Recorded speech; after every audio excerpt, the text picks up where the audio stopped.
le travail vital des agents du maintien de la paix. Monsieur le Président, le Royaume-Uni est un fervent défenseur de la MINUSMA et de sa mission. L'examen de la MINUSMA devra répondre à des questions de fond, notamment comment la mission peut-elle maintenir une présence viable au Mali. L'examen doit présenter des options crédibles reflétant la réalité sur le terrain. Il nous tarde de coopérer avec nos collègues sur la question dans les semaines à venir. Merci. Je remercie le représentant du Royaume-Uni de sa déclaration. Je donne maintenant la parole à son Excellence, Monsieur Abdoulaye Diop, ministre des Affaires étrangères et de la coopération internationale.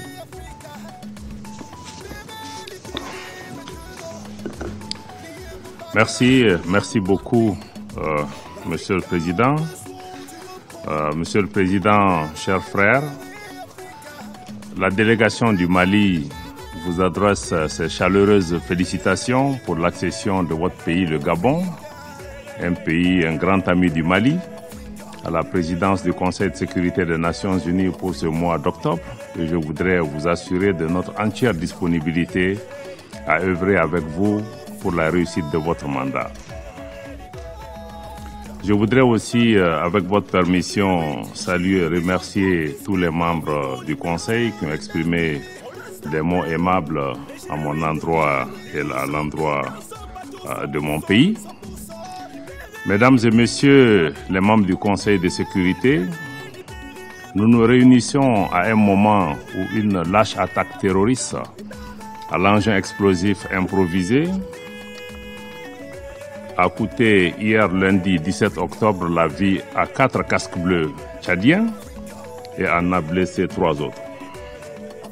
Au nom du gouvernement et du peuple malien, j'adresse nos sincères condoléances aux familles des victimes, au gouvernement, au peuple tchadien, mais aussi aux Nations Unies, et nous souhaitons prompt rétablissement à l'ensemble des blessés.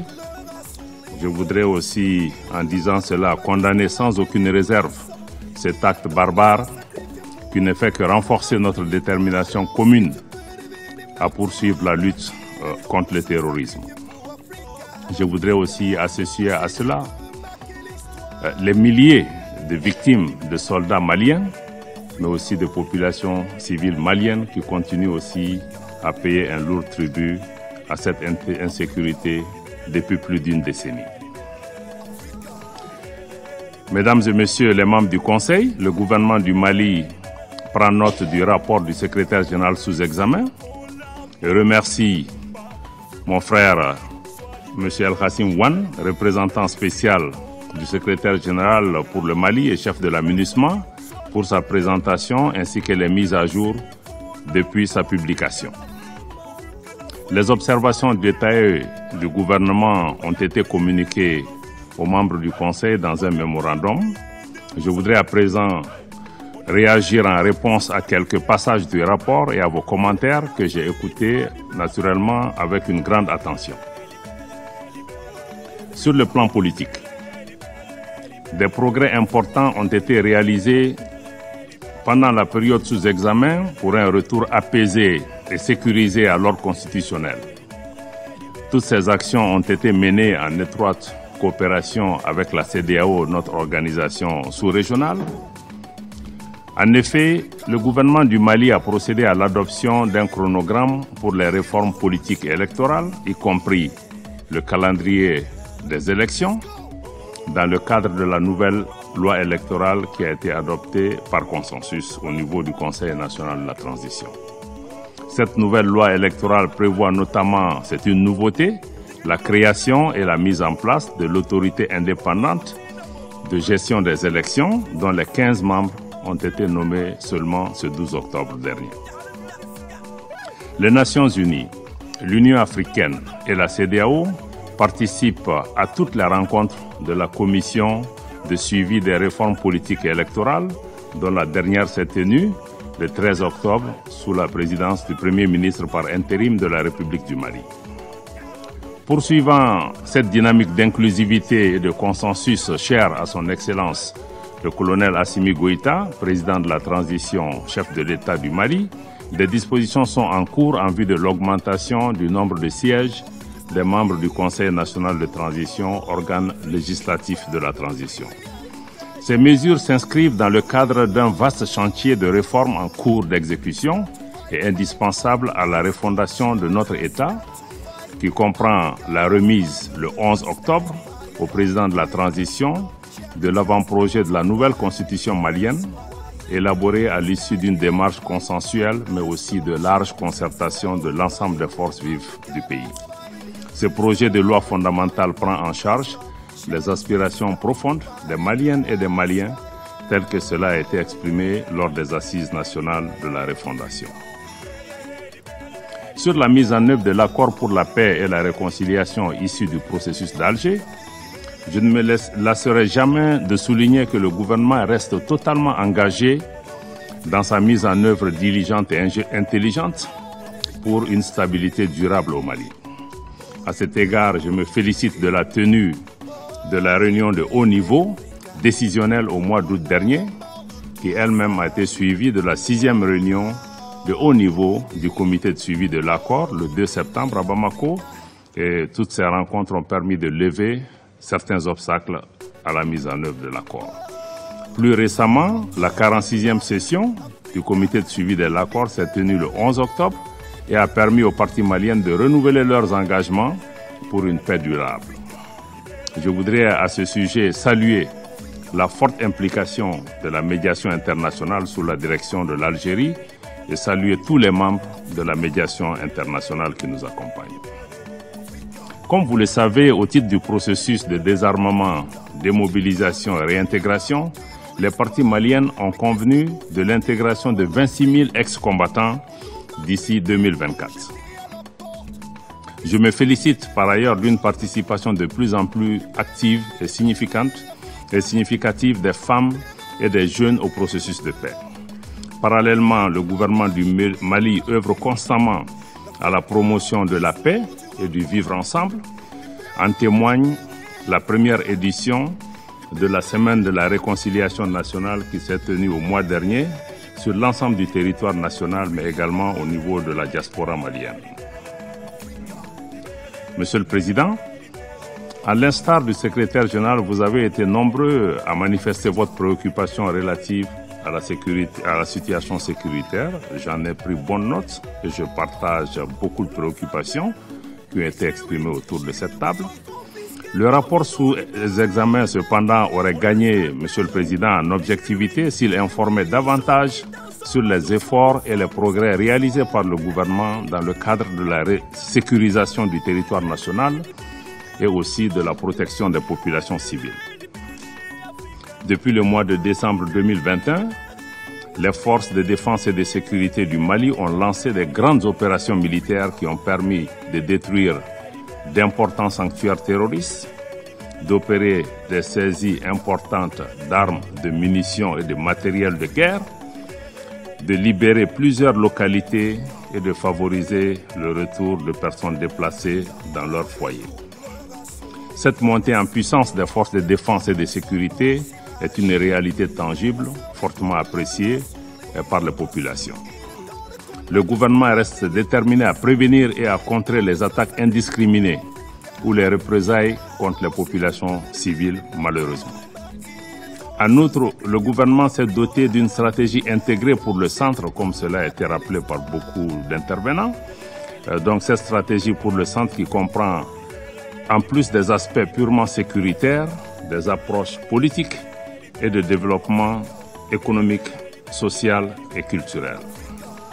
Cela pour vous dire, mesdames et messieurs, que les autorités maliennes ont pleinement conscience que la seule réponse sécuritaire ne suffira pas à ramener la paix et la stabilité dans notre pays et qu'il est indispensable de créer un environnement socio-économique à même de fournir des opportunités, mais aussi des perspectives aux populations, particulièrement dans leurs franges vulnérables aux influences néfastes des groupes terroristes. Dans la même veine, le gouvernement œuvre pleinement à la restauration de l'autorité de l'État, à la fourniture des services sociaux de base aux populations dans les zones affectées par l'insécurité. Pour ce qui concerne la présence des représentants de l'État, les mesures ont été prises pour que les cadres récemment nommés, et il y en a beaucoup, plus d'une centaine, presque 200 représentants de l'État qui ont été nommés récemment, prêts à être déployés, et après leur formation qui comprend des modules sur les élections, sur le mandat de l'aménagement, mais aussi sur les services sociaux de base. À ce titre, les initiatives se multiplient pour offrir l'éducation au plus grand nombre d'enfants dans les zones affectées par le conflit, ce qui est aussi une préoccupation importante et le gouvernement fournit d'énormes efforts pour permettre à tous les enfants, même ceux qui sont dans les camps de personnes déplacées, de pouvoir continuer à recevoir une éducation digne. Toujours dans ce chapitre sécuritaire, il est aussi, Monsieur le Président, il est surprenant que dans le cadre du récit factuel, le rapport du secrétaire général ait passé sous silence la saisine du Conseil de sécurité par le Mali le 15 août 2022 pour ce qui concerne les tentatives de déstabilisation et les violations répétées de l'espace aérien par les forces françaises. Ces actes d'agression d'une extrême gravité qui constituent, vous le savez, une violation de la Charte des Nations Unies, mais aussi une violation du droit international. Nous pensons que, mesdames et messieurs les membres du Conseil, que ces actes ne doivent pas rester sans suite et votre Conseil est interpellé fortement au Mali et en Afrique et ailleurs. C'est pourquoi le gouvernement renouvelle sa demande d'avoir une réunion spécifique du Conseil de sécurité qui lui donnera l'occasion de présenter des preuves concrètes des actes de duplicité, d'espionnage et de déstabilisation de la France à l'encontre du Mali, y compris le partage de renseignements et le largage de matériel au profit d'organisations criminelles qui sont à l'origine de l'insécurité et des violences contre les populations civiles. Populations civiles qui, mesdames et messieurs, attendent du Conseil de sécurité qu'il assume sa responsabilité principale de maintien de la paix et de la sécurité internationale. Nous avons également pris à témoin, à travers cet exercice, l'opinion publique nationale et internationale qui doit être édifiée pour une fois sur les causes profondes, les facteurs qui créent l'insécurité, la déstabilisation et l'expansion du terrorisme dans le Sahel. Le Mali dénonce la guerre par procuration qui lui est imposée, tout comme les manœuvres et les entraves à la tenue de cette réunion spécifique pour la manifestation de la vérité dans cette partie du Sahel. En tout état de cause, le gouvernement du Mali se réserve le droit de recourir à la légitime défense, conformément à l'article 51 de la Charte des Nations Unies, mais aussi conformément à la lettre numéro 0444 MHCI en date du 15 août que le gouvernement du Mali a adressé au Conseil de sécurité. Donc le Mali se réserve le droit de recourir à la légitime défense si la France continue à porter atteinte à la souveraineté de notre pays, à son intégrité territoriale et à sa sécurité nationale. Sur la question des droits de l'homme, je me réjouis de la baisse constatée des cas d'atteinte aux droits humains sur la période couverte par le rapport. Cependant, contrairement à des allégations sans fondement et entretenues à dessein, les opérations militaires des forces de défense et de sécurité du Mali sont conduites dans le strict respect des droits de l'homme et du droit international humanitaire. Conformément à sa politique de tolérance zéro, le gouvernement du Mali, à travers la justice militaire, a jugé plusieurs cas d'infraction relevant de la compétence des tribunaux militaires et de nombreuses procédures ont été ouvertes dans ce sens, dont certaines sont en cours d'instruction préparatoire au niveau du tribunal militaire.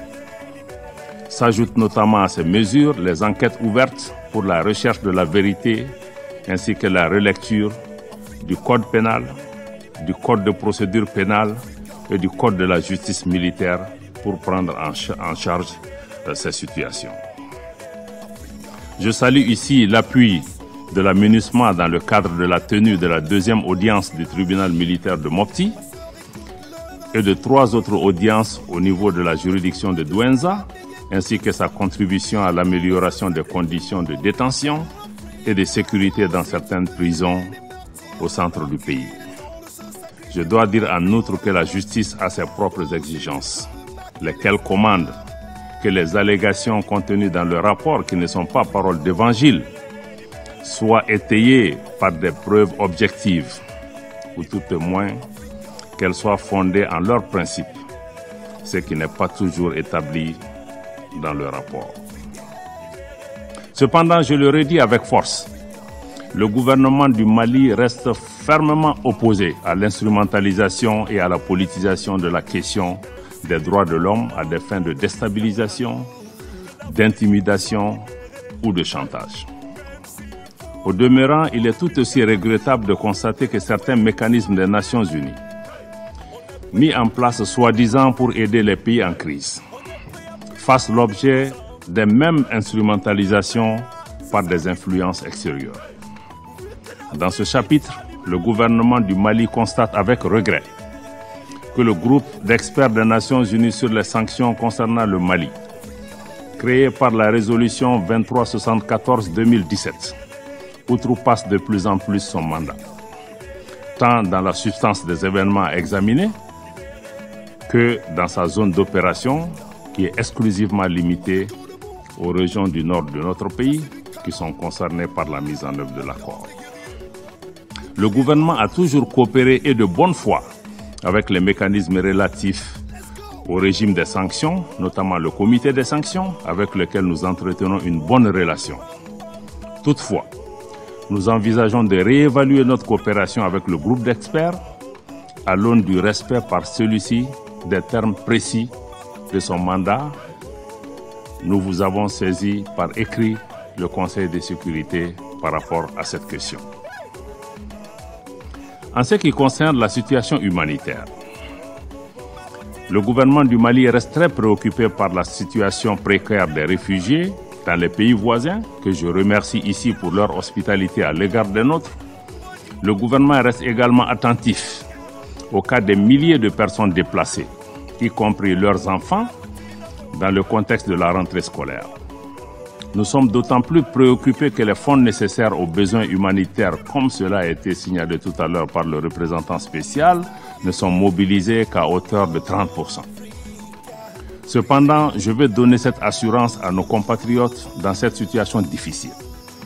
Le gouvernement du Mali continuera à s'atteler à réunir les conditions, non seulement pour leur prise en charge adéquate sur place, mais aussi et surtout pour faciliter le retour dans leur localité d'origine, dans la sécurité, mais aussi et surtout dans la dignité. Mesdames et messieurs les membres du Conseil, j'ai également pris bonne note de vos remarques et observations en ce qui concerne les défis opérationnels posés à la MINUSMA. Le gouvernement du Mali s'est organisé à prendre en charge le départ de la force française Barkhane. Il n'y a donc pas de vide sécuritaire à cet égard.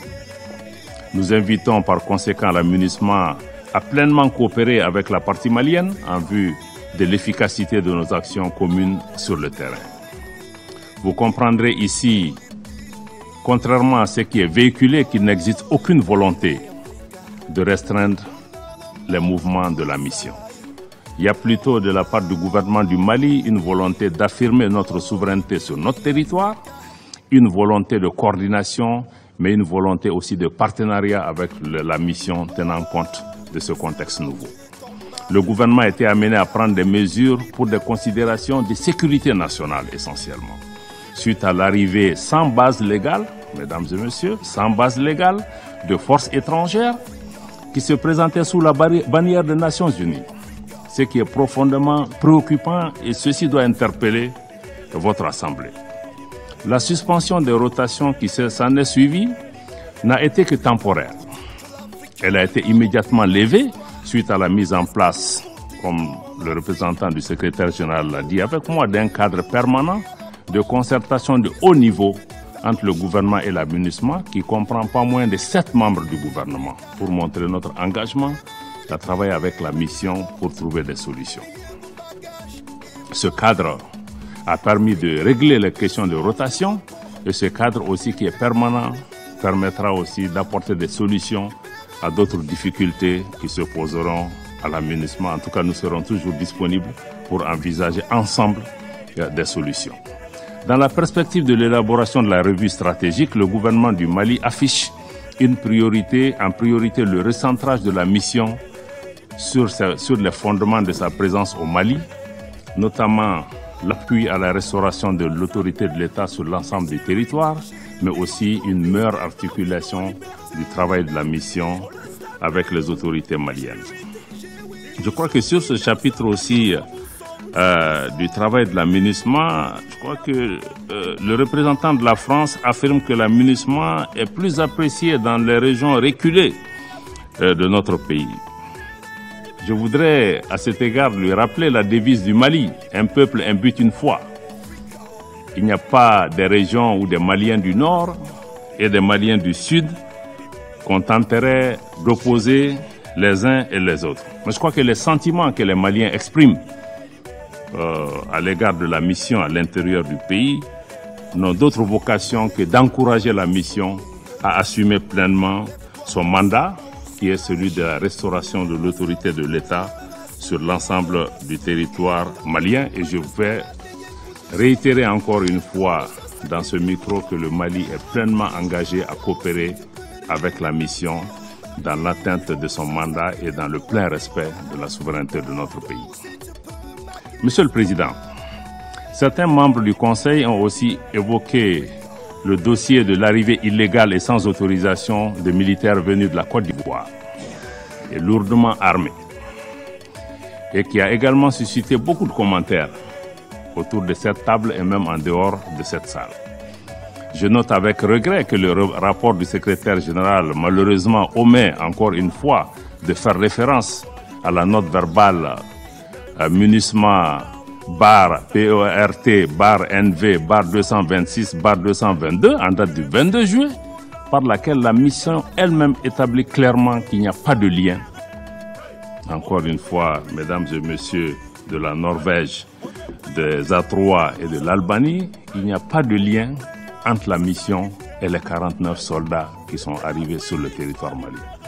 Et je crois que le 12 juillet, le porte-parole du secrétaire général a aussi affirmé très clairement, en renforçant cette thèse, qu'il n'y en a pas. Je crois que ça doit être très clair dans la tête des membres du Conseil qu'il ne s'agit pas de troupes des Nations Unies. Toutes les troupes des Nations Unies qui arrivent au Mali, qui suivent le protocole, sont agréées. Leurs trucs sont facilités. Même hier, quand il y a eu l'incident, c'est en quelques heures que l'autorisation a été donnée pour l'évacuation des soldats.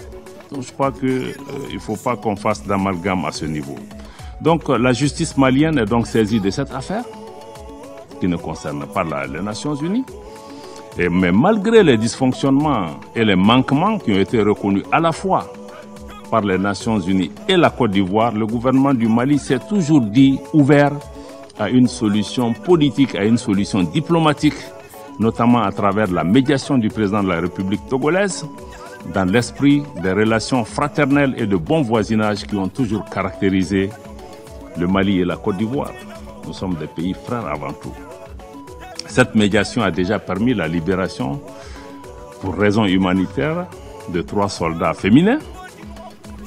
Pour donner toutes les chances cependant au processus diplomatique, le Mali lance un appel aux différents intervenants à éviter tout parti pris et à inscrire leur démarche dans une approche seulement constructive pour aider à trouver la solution. C'est surtout ce qui est attendu de nos partenaires, mais c'est surtout ce qui est attendu des Nations Unies. Monsieur le Président, Mesdames et Messieurs les membres du Conseil, je voudrais conclure en soulignant que le peuple malien a décidé de prendre en main son destin. Les Maliennes et les Maliens soutiennent pleinement le gouvernement de transition dans les réformes politiques et institutionnelles en cours, dans les efforts et les actions en cours pour la sécurisation de notre territoire national, dans la protection des personnes et des biens, mais aussi dans la fourniture de services sociaux de base aux populations. Pour conforter ce soutien inconditionnel, le gouvernement s'attelle à l'organisation d'élections générales transparentes et crédibles qui marqueront la fin de cette période transitoire en mars 2024, suivie du transfert pacifique du pouvoir aux nouvelles autorités élues. Le peuple malien dans son ensemble apprécie le soutien et l'accompagnement de l'ensemble de nos partenaires, je dis encore une fois de l'ensemble de nos partenaires, pour la réalisation des chantiers majeurs pour l'avenir de notre pays. À cet égard, je voudrais rappeler les principes clés édictés par son Excellence le colonel Assimi Goïta, président de la transition et chef de l'État, qui guide désormais l'action publique au Mali. C'est important de retenir ces principes parce que ces principes vont guider notre interaction avec vous comme avec d'autres partenaires. Ces principes sont les suivants. 1. Le respect de la souveraineté du Mali. 2. Le respect des choix stratégiques et des choix de partenaires opérés par le Mali. 3. La prise en compte des intérêts vitaux du peuple malien dans toutes les décisions qui seront prises.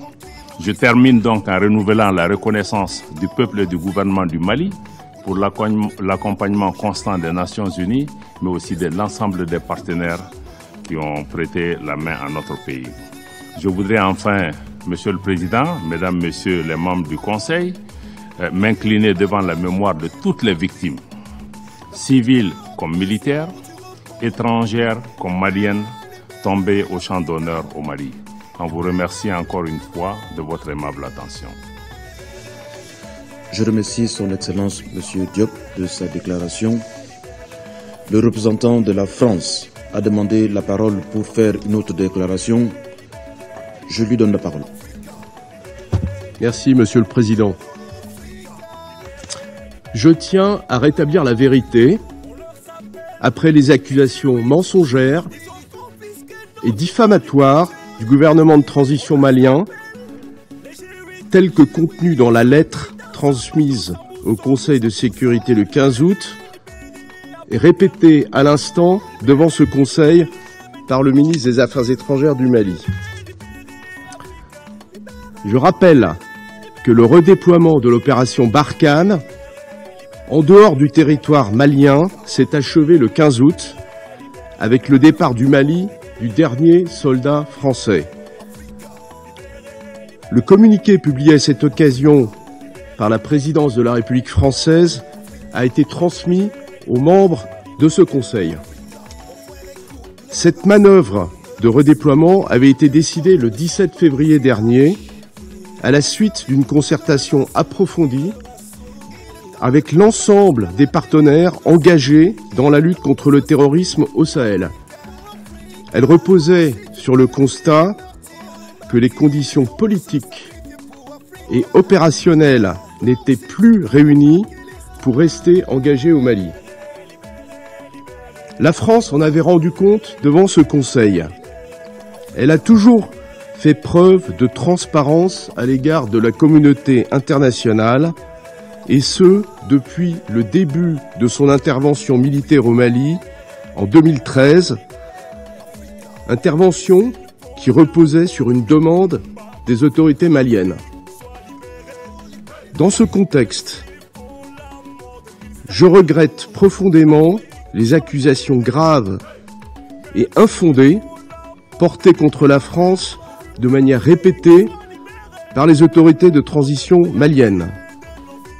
Je rappelle que la France s'est engagée pendant 9 ans aux côtés du Mali, à la demande de ce pays, pour combattre les groupes armés terroristes et que 59 soldats français ont payé le prix de leur vie dans ce combat. La France n'a jamais violé l'espace aérien malien. Je conteste formellement toute violation du cadre juridique bilatéral. La France se conforme aux prescriptions de l'accord conclu par l'échange de lettres en 2013. Malgré la dénonciation unilatérale et injustifiée de cet accord par le Mali, le 2 mai dernier, la France restera engagée au Sahel, dans le golfe de Guinée et la région du lac Tchad, aux côtés de tous les États responsables qui font le choix de la lutte contre le terrorisme et du respect de la stabilité et de la coexistence entre les communautés. Nous poursuivrons le combat contre le terrorisme en coordination avec l'ensemble de nos partenaires, et nous continuerons également à soutenir les populations civiles qui sont les premières victimes du terrorisme. Je vous remercie. Je remercie le représentant de la France de sa déclaration. Il n'y a plus d'oratrice ou d'orateur.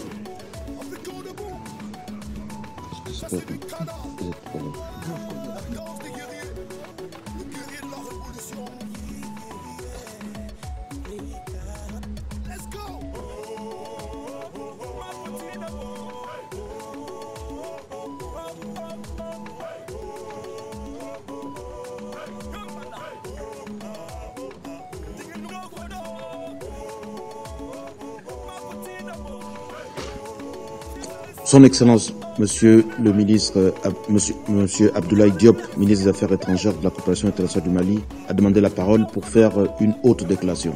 Je la lui donne. Merci, Monsieur le Président. Je m'excuse vraiment de devoir prendre la parole parce que je pensais que la réunion était terminée. Je crois que je ne vais pas aller dans le détail pour répondre aux déclarations qui ont été faites par le représentant de la France. Mais je crois que sa prise de parole justifia encore une fois la session que le Mali a demandée pour pouvoir présenter ces éléments. Parce que nous n'avons pas eu l'occasion de pouvoir présenter ces éléments. Je souhaite maintenant que la France a commencé à répondre, qu'elle donne son accord pour que nous puissions avoir cette session où, dans les plus brefs délais, l'État malien amènera à la face du Conseil de sécurité et à la face du monde des preuves concrètes et tangibles de ce que nous mettons en avant. Il y va de la crédibilité du Mali. Le Mali n'a pas fait ces déclarations à la légère. Nous savons qu'il s'agit d'actes et de déclarations extrêmement graves pour lesquels nous mettons en jeu la responsabilité et la crédibilité de l'État malien. Donc je souhaite que la France soit maintenant porteur de cette demande pour cette réunion spéciale. Merci.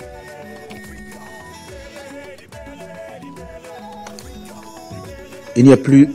Je remercie Son Excellence Monsieur Diop de sa déclaration. Chers collègues, il n'y a plus d'oratrice ou d'orateur inscrits sur la liste. Je vais maintenant lever la séance afin que le Conseil puisse poursuivre l'examen de la question dans le cadre des consultations à huis clos. La séance est levée.